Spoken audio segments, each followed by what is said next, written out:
Hello lovely people on the internet, welcome back to this tutorial on Unity3d. In this tutorial we're going to talk about prefabs. What are prefabs? Alright, prefabs is believed to be the short form for like prefabricated objects. What are these prefabricated objects or prefabs? Alright, so now basically let's say for example you have a game object in your scene that needs to be used like 3 times in the scene. Like you need to duplicate this object like 5 or 4 times. Okay, you could just click on the game object here and then right click and then duplicate, and that will duplicate the cube.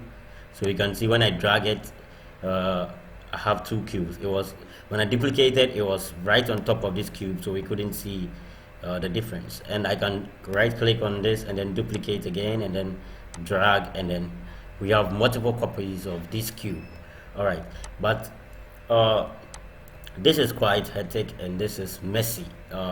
So it's an easy way to do that, but then we need prefabs. Okay, so what would the prefabs do, and how would the prefabs help us duplicate this game object?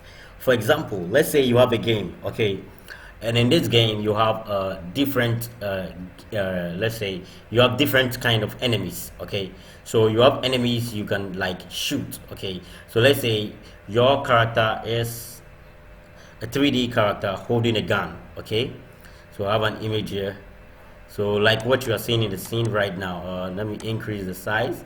So your character is this 3D character here with the gun. Okay, so now the question is, you have enemy characters that will attack this character, okay, in the scene. So you have enemy characters, okay. And by the way, this is a screenshot from one of my old games I worked on. It's a third-person shooting game. Yeah, so I have enemies in the scene. You can see him firing an enemy over here. Okay, now let's say I'll be having, let's say, 20 of these enemies in the scene. Now with 20 of these enemies in the scene, how can we actually like duplicate these enemies in the scene so our player can see and attack them? Okay, now that is when prefabs comes into play. You can use the method I showed you where you right click and then just duplicate, but then that will be messy. Now a prefab gives you like control so that you can actually, okay, make different variations of your enemy. Let's see how this works in Unity. Now I hope you understand what I'm trying to say.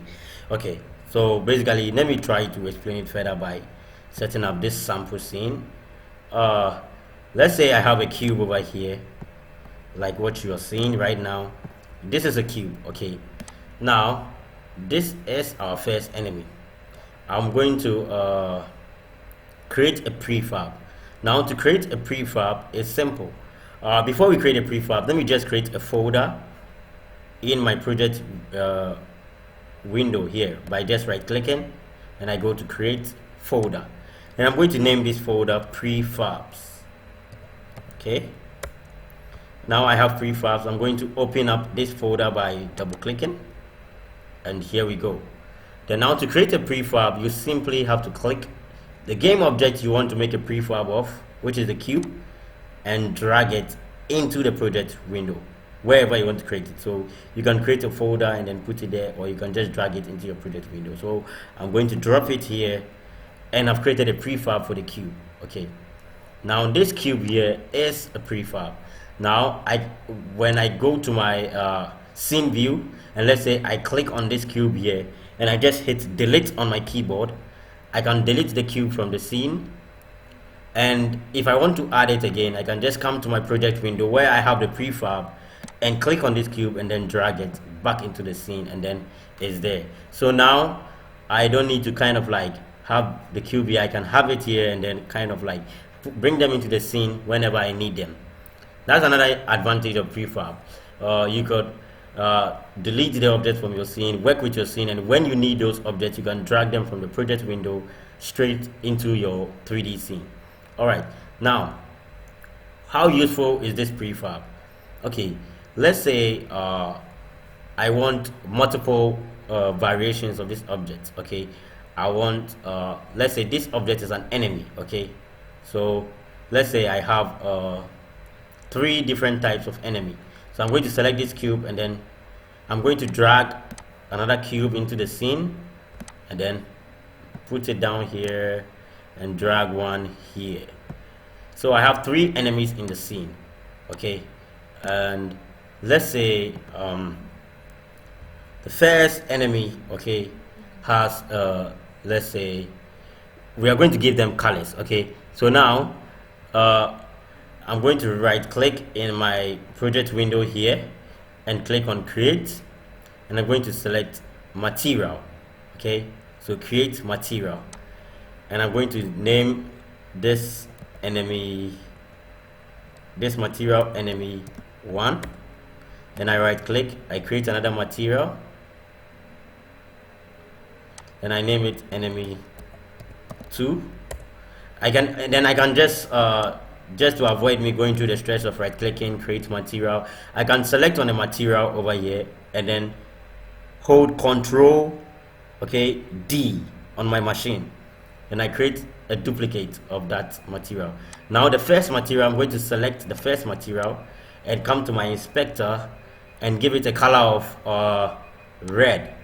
Okay, so the first material, I'm going to give it a color of red, and then my second material here, I'm going to give it a color of let's say yellow. So materials kind of like help you to give colors to your game objects. So I'm going to go to the third one, and I'm going to give it a color of blue, so this bluish color. So materials kind of like help you to give colors to your game object. So I'm going to drag the red material to this game object, the yellow material to this, and the blue material to this game object. Now you can see we have three different enemies: red, yellow, green. Okay, now imagine I want this enemy. Okay, I want to create a prefab from this enemy. Okay, so I want to have different enemies, so I can have 10 red enemies, 10 yellow enemies, and 10 blue enemies. So when I drag down this to the scene, sorry, to the project window, why is this happening?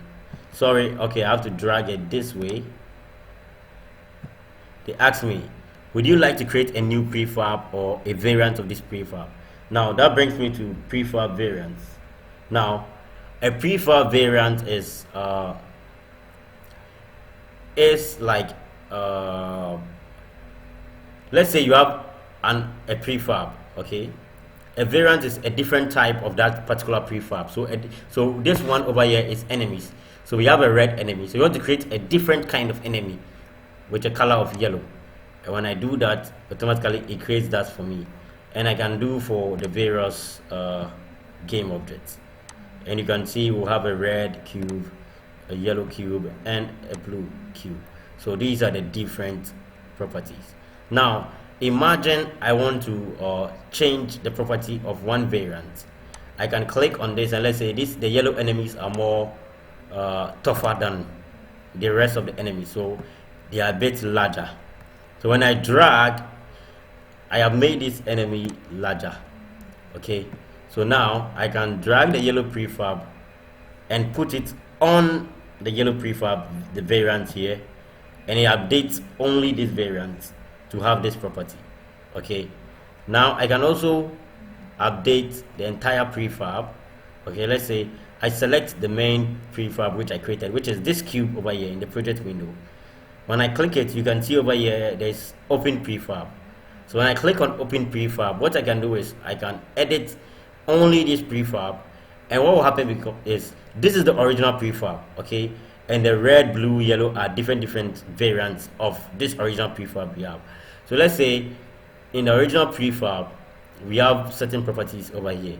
Let's say I want to change the scale over here to 1.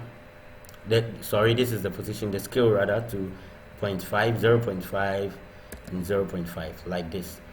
So once I do this and I hit Ctrl S, which is save, what's going to happen is it's going to affect all the other variants right away. Okay, when I click on this arrow, I can get back to my scene view, and you can see the red and blue prefabs have taken the universal properties of the main prefab over here. And now our yellow prefab, since it has its own variant transform property, is going to take only the variant transform property. But since these prefabs don't have any transform variant property, they are taking the property of the main prefab. Okay, hope this sinks in. All right, thank you very much. We'll catch you on the next one. If you have any question, if you don't understand, you can put it in the comments, and then I'll answer you right away. Please don't forget to subscribe, leave a like, and then criticism. I like criticism. Criticize, and let me get better at doing this. I don't know if I'm making sense, if I'm relaying enough information to you guys, but I really want you guys to kind of like grab these things and then become like a pro. So I really struggled learning some of these things, and I don't want people to struggle like I did. So if you really have any question, put it in the comments below. Subscribe to my channel, like my videos, so you can give me like that support and then zeal to do more. Thank you very much. See you in the next one.